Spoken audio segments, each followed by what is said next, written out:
Hello.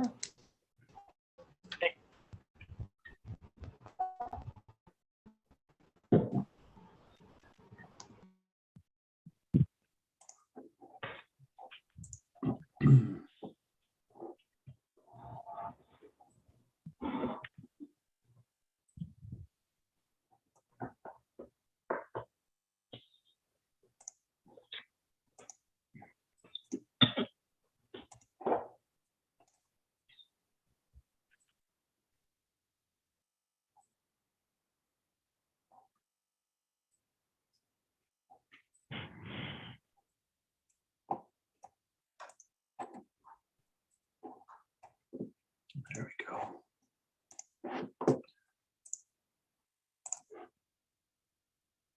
Okay, you're live. Thanks. Thank you. Good evening, everyone, and welcome to our June 7th remote meeting. If you will kindly join me for the Pledge of Allegiance. I pledge allegiance to the flag of the United States of America and to the republic for which it stands, one nation, under God, indivisible, with liberty and justice for all. Thank you. So tonight we have an exciting kickoff to our meeting. We have a recognition for our Central Connecticut Health District. We are recognizing 25 years of them being in service. So I want to welcome the group, and I'm going to just try to take a look. Yes, sir. Should we know who the other callers are on the council meeting? Yes, that's what we're going to do now. So I imagine that we have Charles Brown with us. Charles, are you here? Oh, hi, Madam Mayor. It's Judy Sartucci. I think that Marty Stiglitz and I are the only two that are going to be on the call. Okay. Yeah, Charles sends his regrets. Oh, that's too bad. Well, hi, Judy. Thanks for joining us. And hi, Marty. Thanks for joining us. Well, Judy, we wanted to recognize all of you for 25 years of service. And we have a little proclamation for you. And I'm going to go ahead and read it. And it says, whereas this month, the Central Connecticut Health District marks 25 years of service to its member towns as a regional local health department. And whereas in 1996, the towns of Rocky Hill and Wethersfield voted to form the Wethersfield Rocky Hill Health District. And that was to provide public health and environmental health services to its community.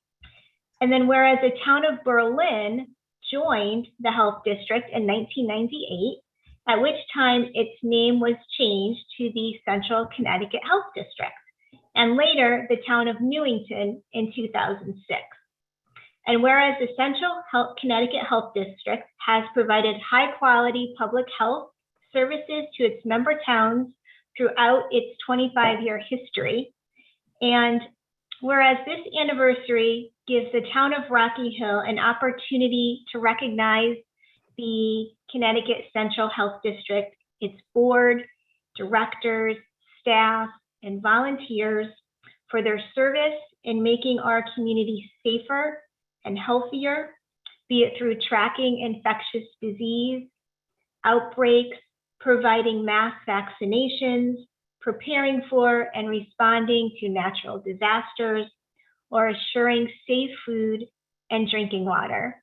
So now, therefore, I encourage all our citizens to join me in this celebration and in acknowledging the critical role of Central Connecticut Health District has played over the past 25 years in helping our communities to achieve and maintain good health. So on behalf of the entire council, Judy and Marty, and all of those who were not able to make it, Charles Brown, Lewis, the other board directors, all of the volunteers, on behalf of the town, congratulations and thank you so much for everything you have done. I can't imagine you ever thought we would ever live through a pandemic, and we did, and that's because of your careful planning and all that you've done for us. Great. Well, thank you very much. If I could just say a couple of words, Madam Mayor, thank you very much to you and the council. Marty will also offer some comments in a couple of minutes. Our third board member, Barbara Gilbert, is unable to be with us this evening, but she does send her regrets and her thanks. Ironically, Barbara and I were both involved with the health district, well, actually with both towns, Weathersfield and Rocky Hill, in the beginning as discussion of the health district and its formation was coming about. Barbara was town clerk at that time, and then, as you know, what later became town manager. I was working at the state health department. I was actually head of the Office of Local Health at our state health department, and charged by our Commissioner of Public Health, among other things, with promoting regionalization of public health services here in the state. I also, for full disclosure, had moved a couple of years before to Rocky Hill and become a longtime resident. And so was really hopeful that Rocky Hill would take a step in this direction, which it did. Not an easy task being a home rule state.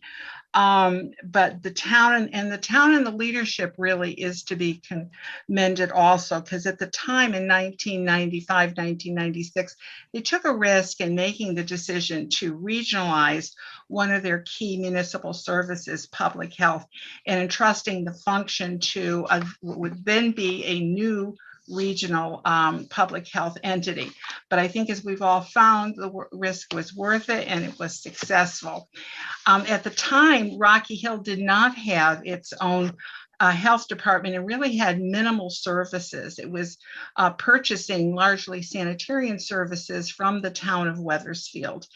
And while the agency itself, and when it was formed, began with a focus on environmental services, it moved on to the broader range, adding on other services, the health education, epidemiology, community needs assessment, emergency preparedness, and the full range of services that you mentioned earlier in your resolution. To say that some of the time with the health district has been challenging, especially these last 18 months, it would be an understatement. I've been in public health and was in public health nursing for over 50 years, and I've never quite seen anything like this.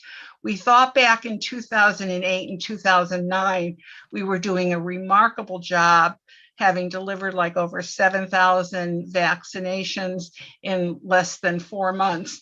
And this year was paled compared to the kinds of things that are going on here and statewide these last few months. So we've been challenged, but I'm hopeful as we move ahead that this is something for the town that's worked and will continue to work and will continue to change as the town and its needs and its public health changes. And I do want to thank the town for your longtime support of the health district, and for those of us, the privilege of serving the town as board members. So I know Marty has a few words she'd like to offer also. Thank you, Judy. You know, I'm glad you talked about regionalization, because a lot of times we hear that word and we get a little freaked out, you know, because we are a home rule kind of people. But this is really an example of how that works to the best interest of everyone. So, Ms. Stiglitz, are you here with us? I'm going to give her a minute in case she's on the phone. Yeah, she's got to unmute herself. Yeah. Oh, yes. Okay, fine. I'm unmuted, and I want to thank the town council for its recognition. I have, this is my third 3-year term on the board of directors of the health district, and to say that the last 18 months have been unusual and different, is, you know, in the amount of tenure there, and and what we went through is really outstanding. I spoke to so many residents who are aware that I'm on the board, and were calling me directly, especially at the beginning when we were all trying to get ourselves vaccinated.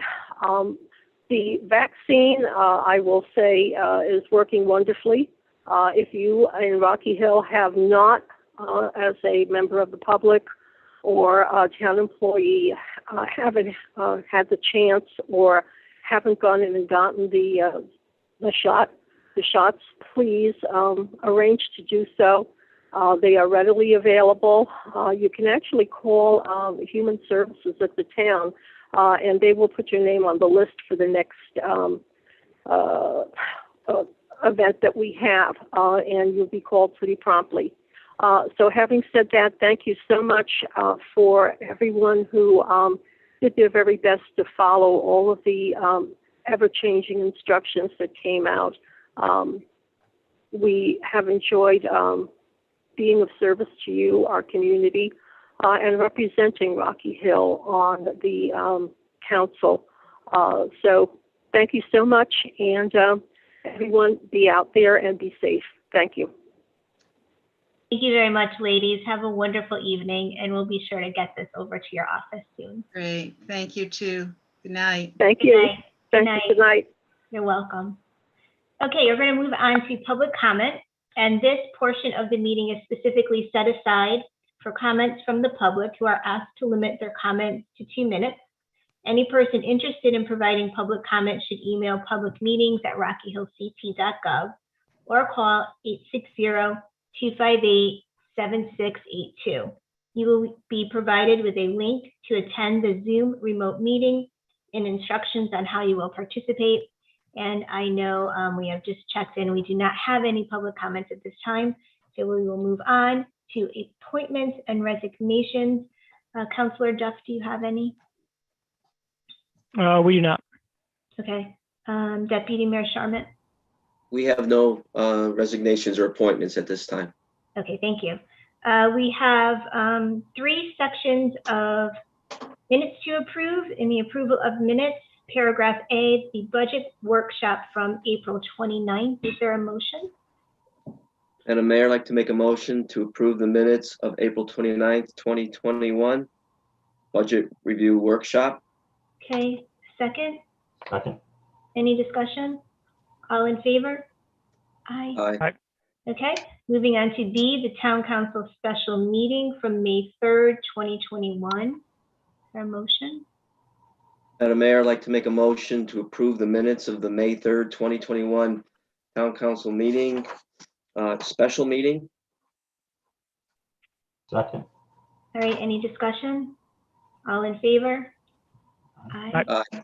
And then finally, C, the town council meeting from May 17th, 2021. Is there a motion? Madam Mayor, I'd like to make a motion to approve the May 17th, 2021 council meeting minutes. Okay. Second. Any discussion? All in favor? Aye. Great. Moving on to subcommittee reports, is there a finance subcommittee report? The Finance Committee has not met since our last council meeting. Our next meeting is scheduled for June 17th. Thank you, Councilor Greenspan. Is there a government operations report? Yes, government operations met earlier today. Just a few updates. The Fire Station 3 generator is moving along, expects to be completed next 2 weeks. The generator is in, it will be out, expected to be put on the pad this week. There will be a 5 to 7 hour shutdown of power when they have to do some wiring at some point, but they've made arrangements between portable generators and with the other firehouses for proper coverage and communications and backup. So that will all be taken care of. The town hall roof was another topic.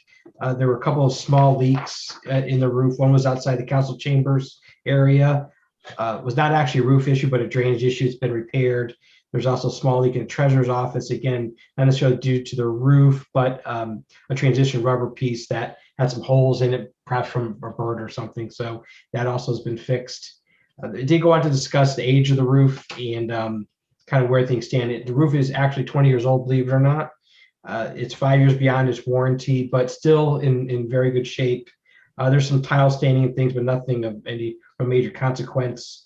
The facilities director, Phil Sears, is going to have a roofer come to give an assessment, but at this point, he feels it's not relevant to be part of the 5-year CIP plan, but he does a 10-year CIP plan on his own, and that probably will fall within that 6 to 10 year window. So you may start to see something about that along the way.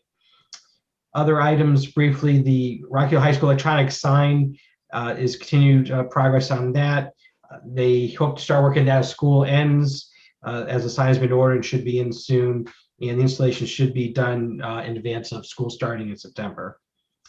The West Hill School HVAC replacement project, as we've talked about in other meetings, has been approved. Contract has been signed, equipment has been ordered, and that will start again, most likely as soon as school ends for the spring. Town Manager John Mayer will give an update on the Community Senior Center project, and that's the extent of the updates. Councilor Levine. Public safety? No meeting since our last meeting, and our next regularly scheduled meeting is on June 21st at 5:30 p.m. Thank you. Land acquisition and farmland preservation? Senior liaison, Madam Mayor. Seen? Oh, sorry. Senior liaison? It'll be a brief report. We did meet on 5/24. We did learn at our budget workshop that Denise Sanderson will be retiring. Denise's last day was scheduled is scheduled for June 30th. We are, as again at the budget workshop, discussed hiring a director of senior services. And the basic conversation of our meeting was to make sure there was some continuity coming post-retirement to the senior programs and to make sure we're ready for the opening of the senior center. Our next meeting is June 28th. Okay, thank you. Now land acquisition? Sure. We did have a meeting on May 25th at 6 p.m. and we entered into executive session to discuss negotiation and strategy, potential land acquisition with the town manager and executive economic development commissioner. And that is it for the report. Thank you. Liaison to the state rep and state senator? No report? Thank you. School liaison? No report, Madam Mayor. Thank you. Capital improvements committee? No meeting, no report. Thank you. Economic development subcommittee? Also no meeting, no report. Okay, flying over to the consent agenda, there is nothing. So we will continue down to old business. A, discussion possible action, community senior center. Yes, the community center is moving right along. They're very active on the site work. I'm not muting. No, you're not. Okay. I usually like to start off that way. Get the good stuff out, but no one can hear me. Yeah, the site work is moving along. They're putting in the sidewalks around the building, as well as getting ready to prepping up the parking lot area, especially in front of the gym between the gym and Old Main Street. And hopefully they'll be doing that in the next week or two, putting down the first binder. The mechanical, electrical, and plumbing rough work has been completed. All the HVAC equipment has been started up. Air and water balancing to start next week. The audio-visual wiring and infrastructure is completed. Interior walls are almost finished and painted. The mason work is nearly complete. They've been installing most of the windows and doors, so they're pretty much almost sealing it up. The flooring is starting to be installed, as well as the casework also being installed. And they also completed the playground out for the preschool. They put the equipment in a few months ago, and then they put in the mulch, the safety items. as well as putting the fence in around the playground. So it's moving along, and we're still shooting for that September grand opening. And that's it. Thank you. Moving on to new business A, discussion possible action, the American Rescue Plan Act. Good luck. Well, I'll try to be brief. Last week, the town received notice from OPM that they created a portal for the town to file to get its money that it's entitled to from this act.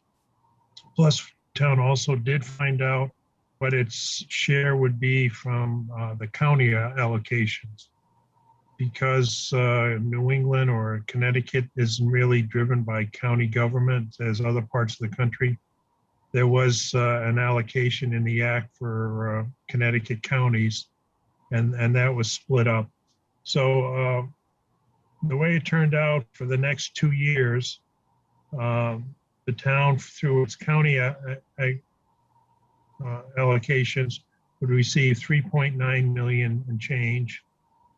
Through its non-entity, non-entitlement units, being a town less than 50,000, it was increased up to $2,045,000.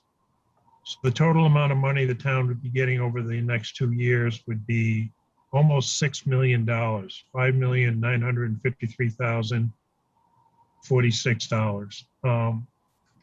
The town's going to apply tomorrow to get its share for the tranche number 1 for 20,000 for 2021, and that amount would be $2,976,523. Again, this money the town has until December of 2024 to spend, and so we'll be getting that money in.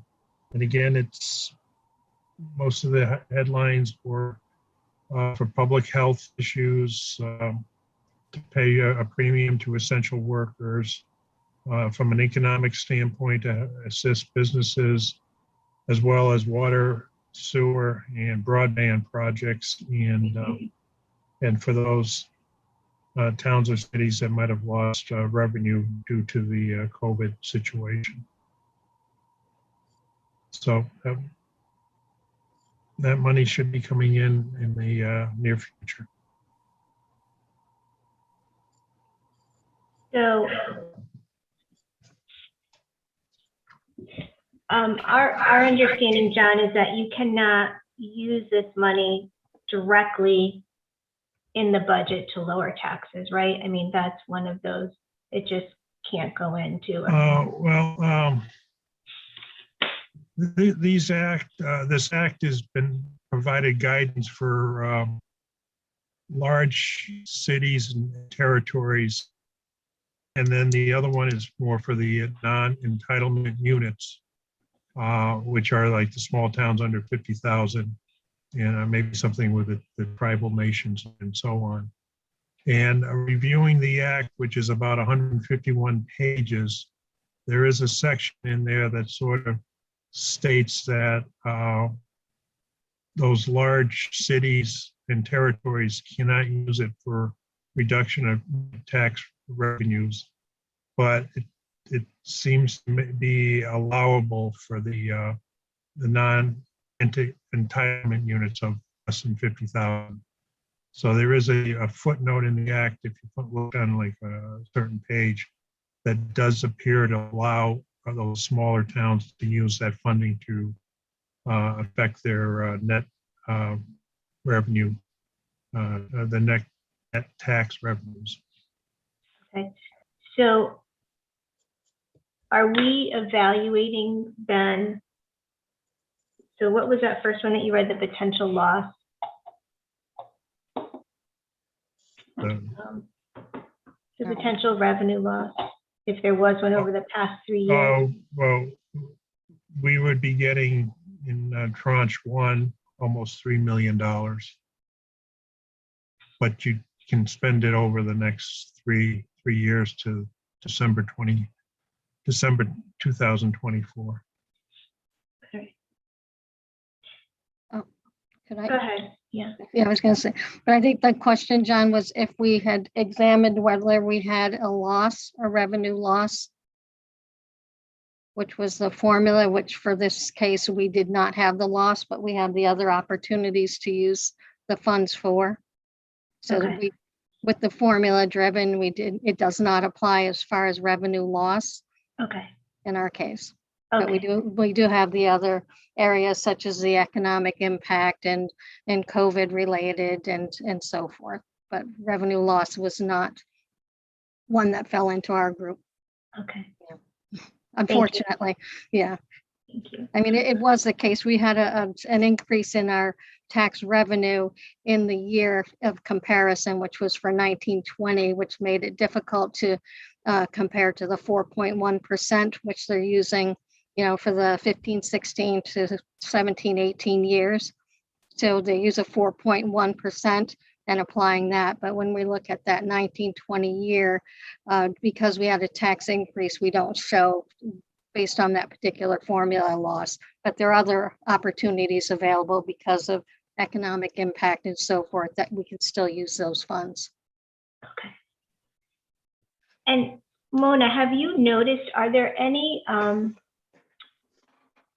lists suggested areas where, municipalities are putting some of this money?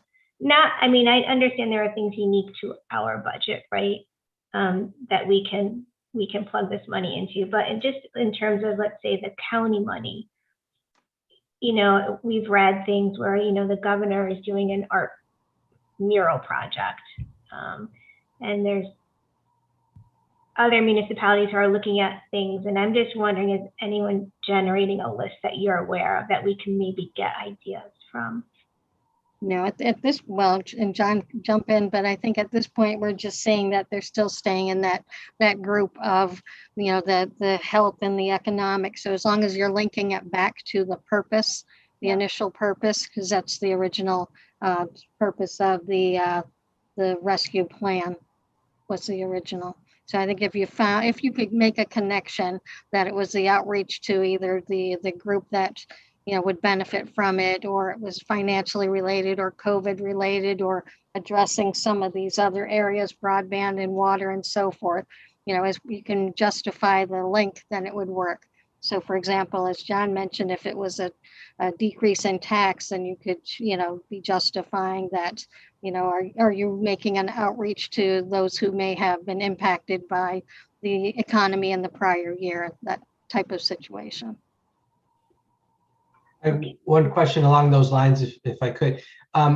Is there any guidance we can get from our external auditors on this, perhaps? I don't think there's any real guidelines that have been produced by anybody outside of that Treasury guidelines of 151 pages. You get some guidelines perhaps, but it's just regurgitating the same information from CCM and so on. And I don't think the auditors have anything available just yet. When they say using it for the purpose of tax reduction, does that mean bringing us like below the current mill rate? Because if, for example, if we were going to fund, the new roof from the school, and we could pay that out of these funds instead of having paying out of the operating budget, it does have an impact on the money we have to allocate and get from our residents. So what do they mean by it can't be used for tax reduction? So everything would have presumably everything meaningfully would have an impact on taxes. No, I think you can use it Yes. to reduce your mill rate down a bit as a tax reduction that way. One of the uses that we're using it, recommending it, is for the HVAC project that they want to do at West Hill School that the town budgeted for. But I think you can also use it as a general tax reduction to the taxpayer on a broad base of items that were impacted, I guess, economically over the past year. So for example, if we were looking at some of those larger capital projects that we were facing, or even some of the like the new vehicles that are some of our like the fire department mentioned they need a mechanics truck, things like that could potentially be funded out of this money and having to, instead of having to raise the mill rate. Right. In general, it would be a group of items that would be encompassed in there that would reduce the mill rate. And what is, go ahead, Chris. Yeah, this will be my last one for at least a little while. I'm sure everybody's got questions. You mentioned broadband, which is interesting.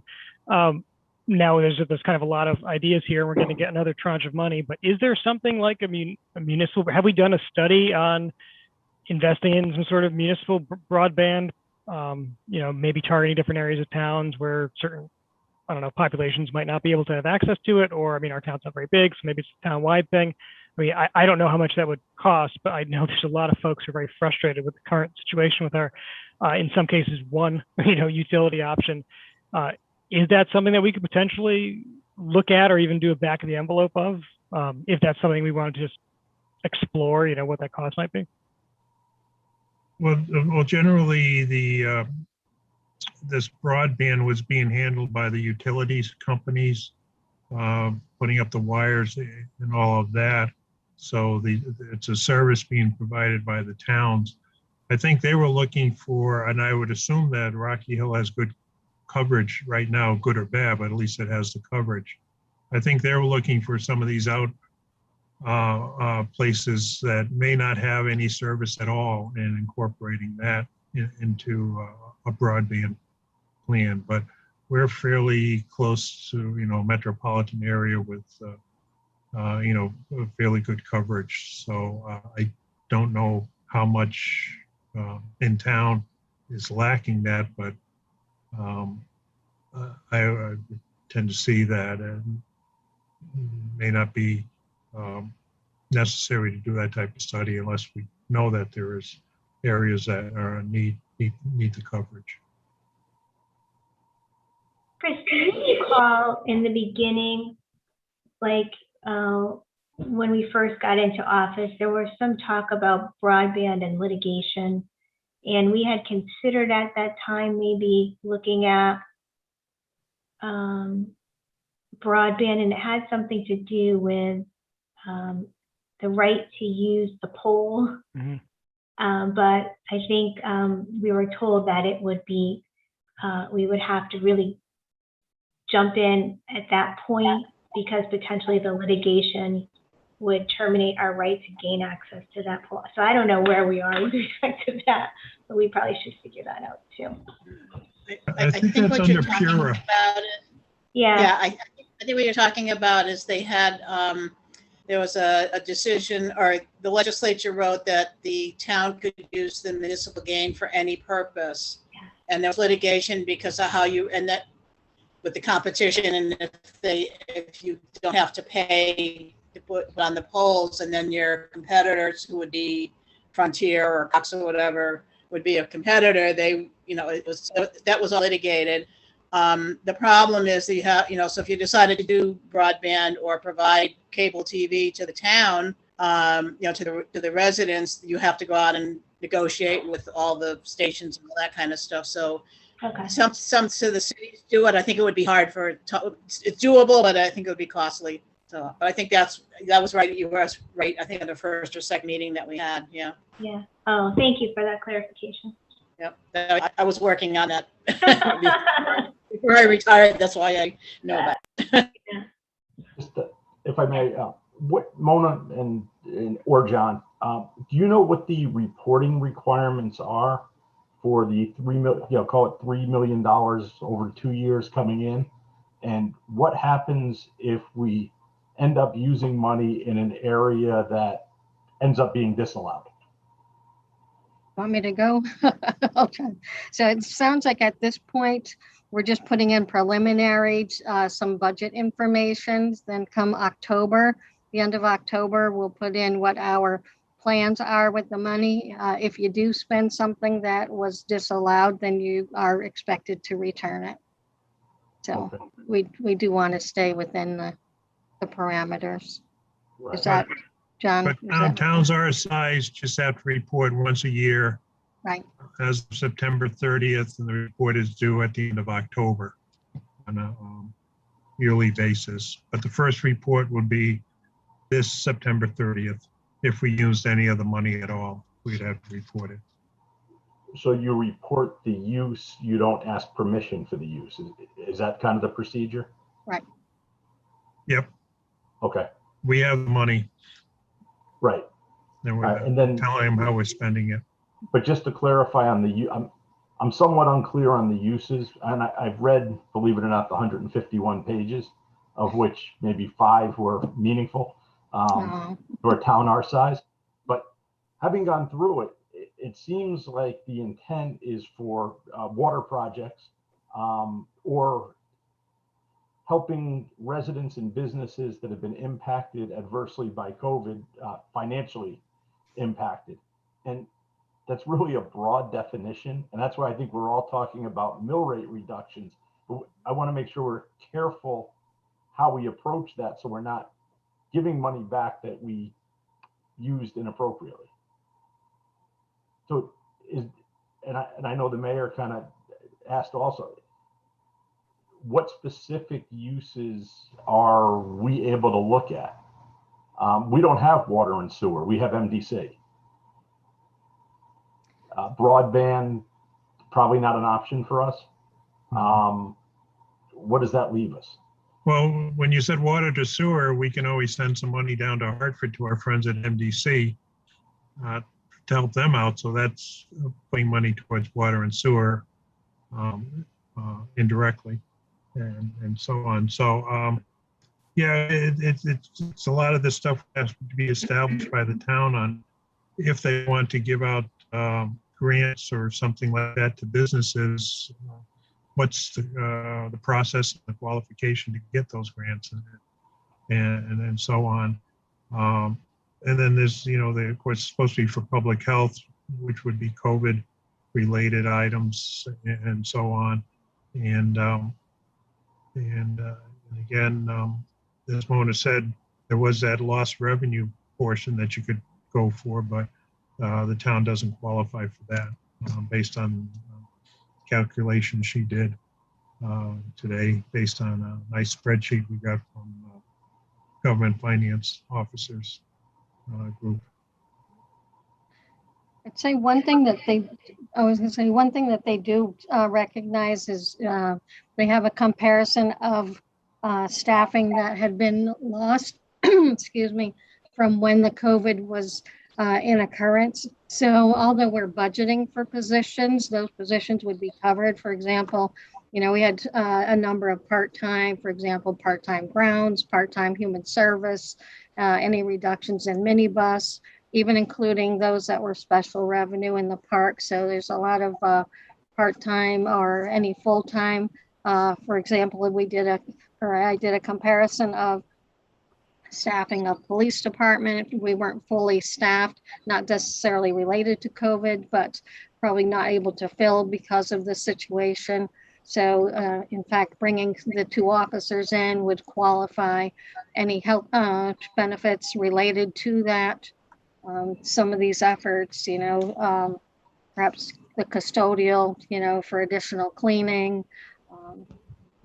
I think I had a number of things just from looking through that we just have in our budget in general that would fit into that we're just doing within what's already been presented. We had in the library, she had some interest in doing some more hands-off automated systems that was she was interested in there that we had put into her budget.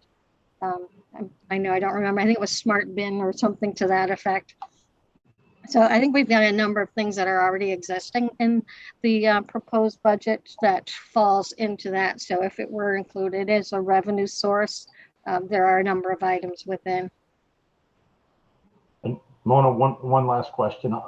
On the 4.1%, I understand you're saying that our tax revenue didn't decrease, but if I remember reading it correctly, the 4.1% also referred to your grand list growth. And if we didn't have 4.1% grand list growth, we may be able to apply that as lost revenue. Right. Well, what happened in our particular case, they're doing a look back for the 15-16. So we had a growth that actually brought us to a 4.2, which would have been, that's great. We're greater than the 4.1. But like I said, what we lost the battle in basically in the formula was that they used 18-19 as your base year, which for us was a lower year. And then in the 19-20, we did a tax increase. So what they're doing is they're applying that 4.2% increase, and they're trying to annualize it over 18-19 and then into the 19-20, and to see if we continued at a 4.1%, or in our case, 4.2% loss.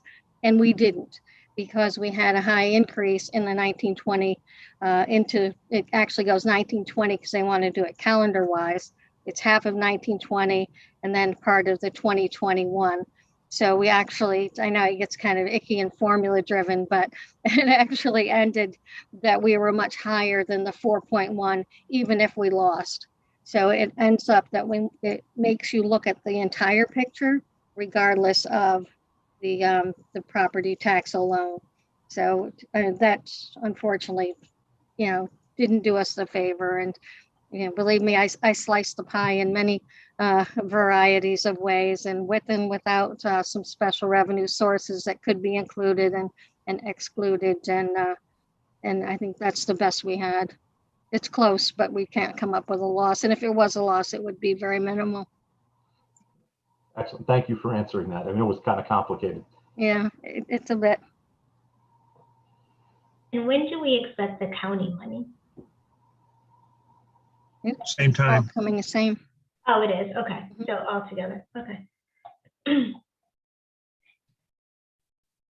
And if there are things if there's one or two small projects that we think of between now and the next meeting,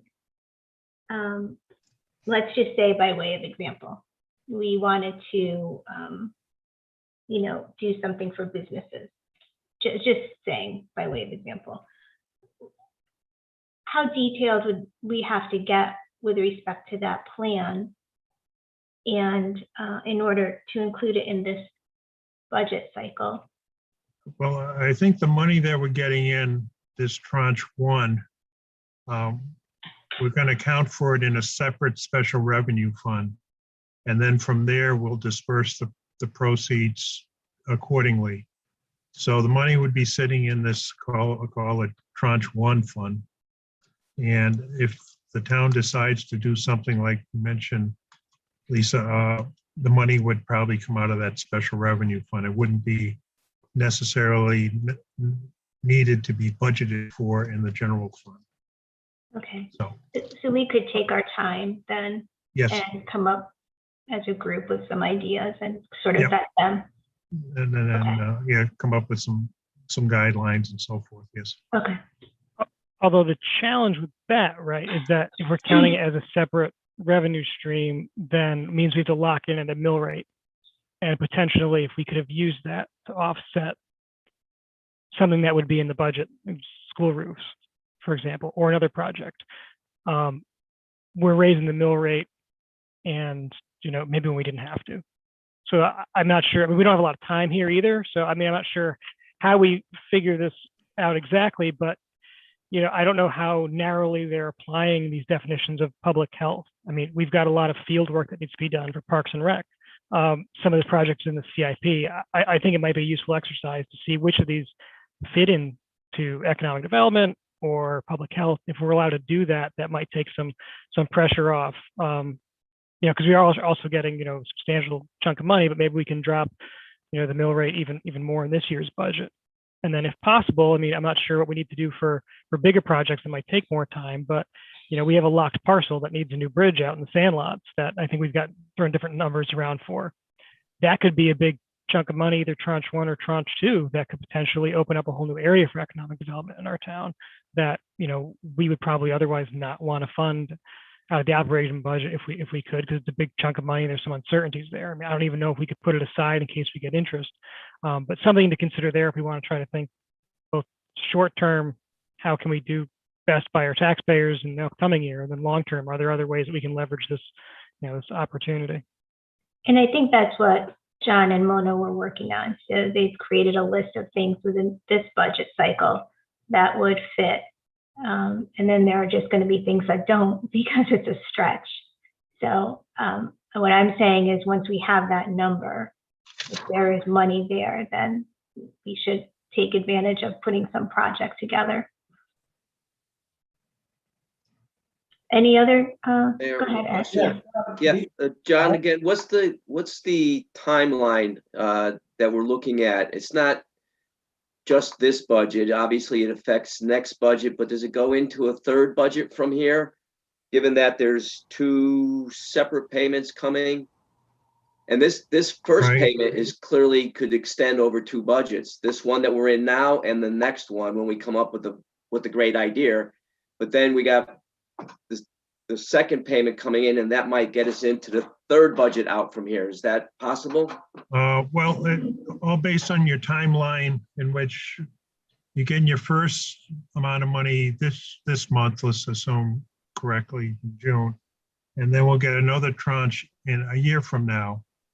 And you have that pot of money and you're able to spend it between now and December of 2024. 2024, okay. Right, so it could go over a number of budgets, but technically right now you're only going to have the so-called cash in the bank right now of 2.9 million. If you don't do anything and let it sit in that special revenue fund, a year from now you get your second tranche. So then you'll be up close to like $5.9 million if you haven't spent anything at all. But then you do have to spend it or make an obligation towards doing something with that money by December of year-end December 24. Thank you. So there's no real deadlines until December of 24. John, can this money be used for public safety expenses? We're talking about, police cameras and things like that, like trailers. So I should say the plate readers and things like that. Because to Mona's point, which she was making before, some of that expenditure, which we did not do last year, can that be attributed to COVID, right? Like even police officers. I think that is an angle, I think, which is worth exploring, the stuff we were not able to do last year because of the overall macroeconomic situation, right? Due to COVID and uncertainty which came with that. So whatever we were not able to fund last year, and we have it in this budget, I think our time will be well spent, if we explore those areas, I think. I think you're getting into a more broad base use of the money on various expenditures in order to reduce the tax burden onto the taxpayer by using some of that money, which goes towards the items that you mentioned, but more in the line that we think the town, being under 50,000, can use that funding to reduce those expenditures that cause the tax or the mill rate to go up. So it could be a mill rate reducer.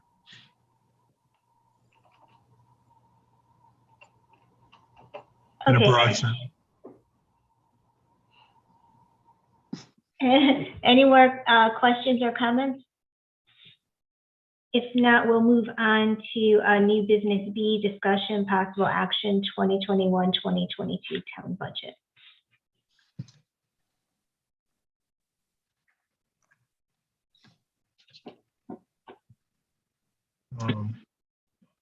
I think it was just on there that the town council at the last meeting postponed adopting the budget until June 30th. Therefore, the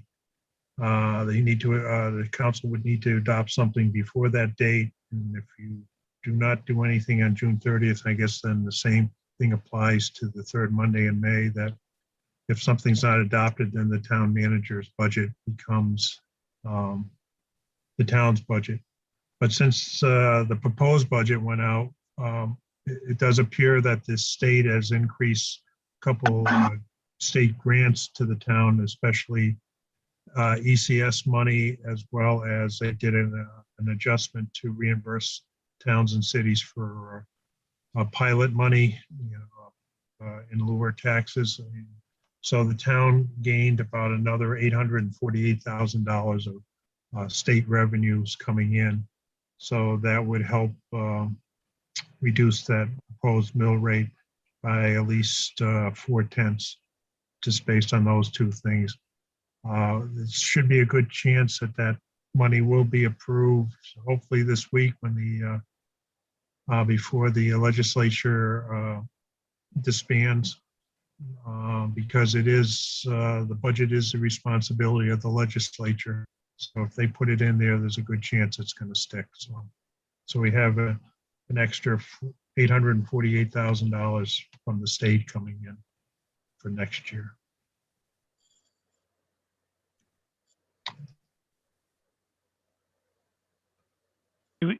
Do we have an updated draft, or at least, I mean, it probably wouldn't be the whole budget, but something that would reflect the changes both that you just referenced from the state, and also some estimate on how we might be able to use the federal funds and the impact on the mill rate?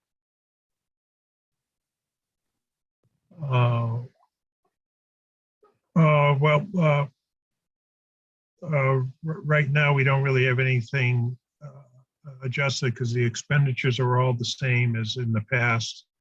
And then it's just a matter of if no decision's really been made on how much of that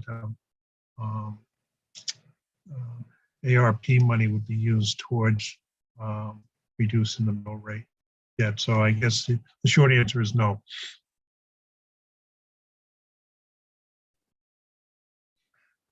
Okay, any other questions?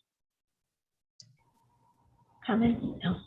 Okay, thank you. Okay, moving on to the mayor's report. Just a few things to share with you. Now that our COVID restrictions are being lifted, we are starting to emerge slowly and cautiously. And so we were able to hold our Memorial Day parade and Memorial Day ceremony on the green this year. Both of them were a spectacular event. We were very honored to have Congressman John Larson join us, as well as DVA Commissioner Thomas J. Sadi. This year, we sent out personal invites to all of our local veterans, and we were very pleased that we were able to fill 2 floats with veterans who led our parade, and then we actually had some veterans marching with us. We had the Governor's Foot Guard playing, and they sounded amazing. Channel 3 participated this year with their weather tracker. We had lots of businesses come out, and some businesses from out of town, with some pretty amazing vehicles that literally had the kids screeching with joy. So we truly appreciate everyone who participated and made this parade so special.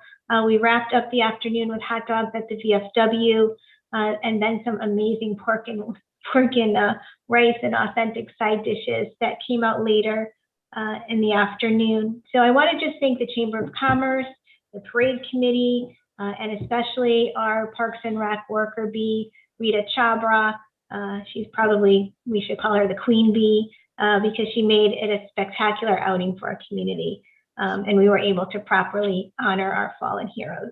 So if you want to see either the parade or the ceremony, there are video tapings of each that you can find on the Chamber's website, which is www.rhchamber.org.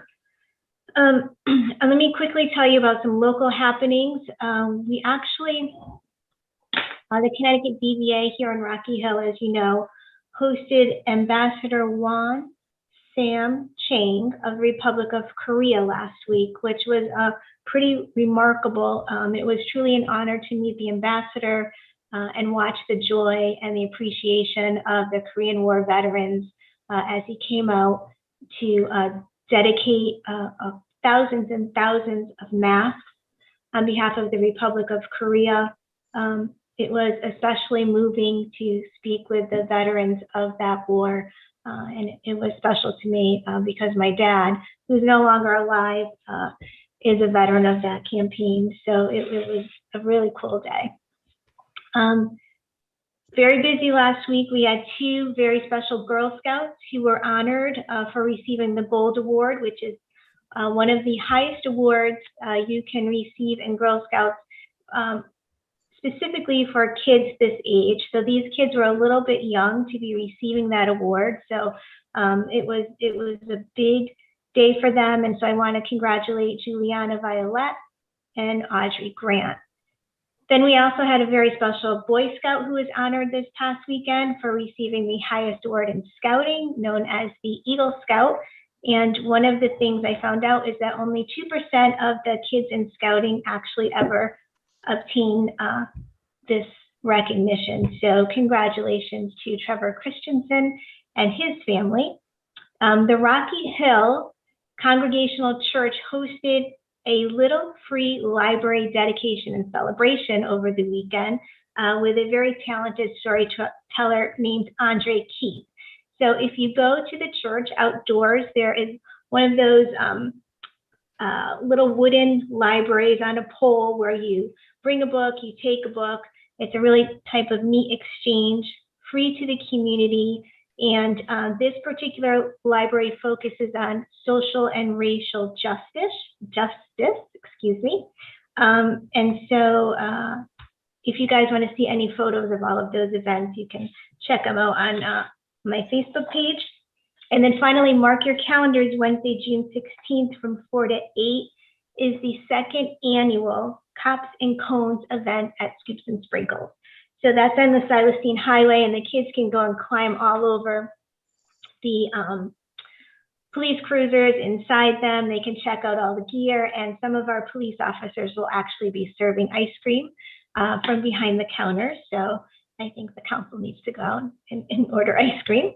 And a percentage of those proceeds will benefit the free National Night Out on August 3rd, which will be at Elmridge Park.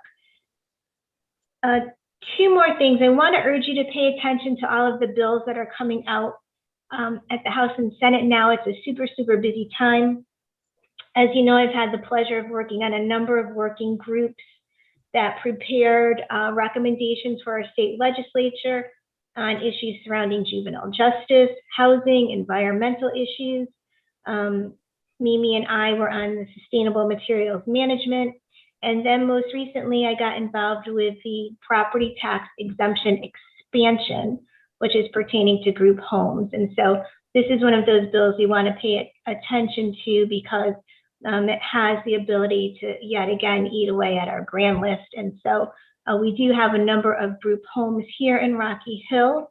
And, you know, our assessment loss would be close to $1 million if that bill passes. So it's critical that we pay attention. I have spoken to our state delegation about that as well.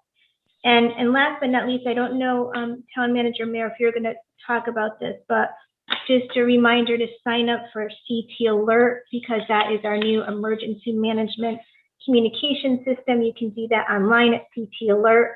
Make sure you also check off that you're from Rocky Hill so that you will get the Rocky Hill Alert.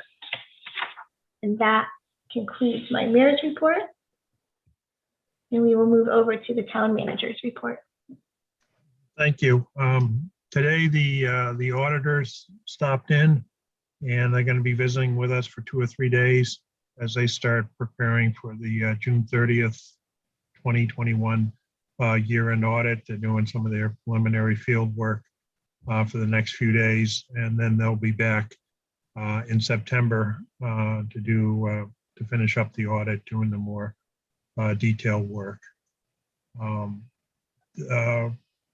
We're working on the bond issue We have the bands maturing, a little less than 12 million maturing in July. We're looking to issue bonds to raise for the community senior center project, as well as for roads. So the community senior center project would be about 7.1 million in bonds.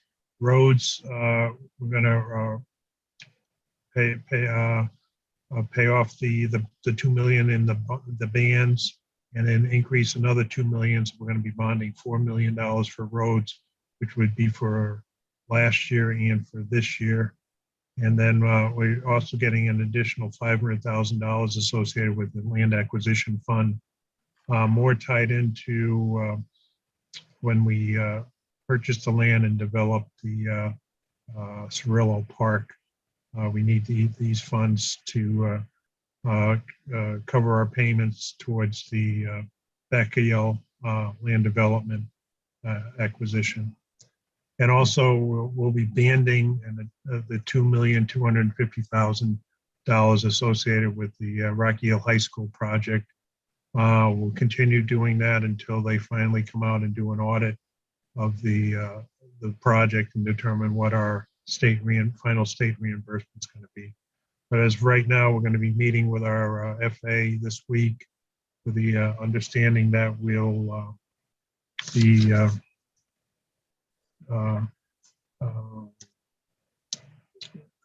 we're having a workshop this week, and then we're going to get the OS together and get that issued for July 6th, with the understanding that we'll have a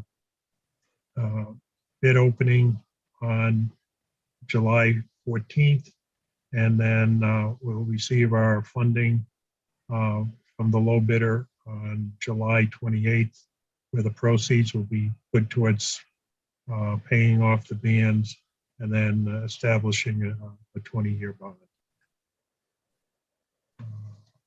We've got the schedule for this paving season starting on Monday, the 14th. We'll start milling and paving the following roads, hopefully in this order. We'll start with Grimes, Lewis, Henry, Ashwell, Garden, Hillside, Eastview, Stephanie, Water Chase, Gulfbrook, and Dexter. And also they'll be doing some paving at Elmridge Park. So again, those start seeing that beginning June 14th, next Monday. The streetscape project is moving along.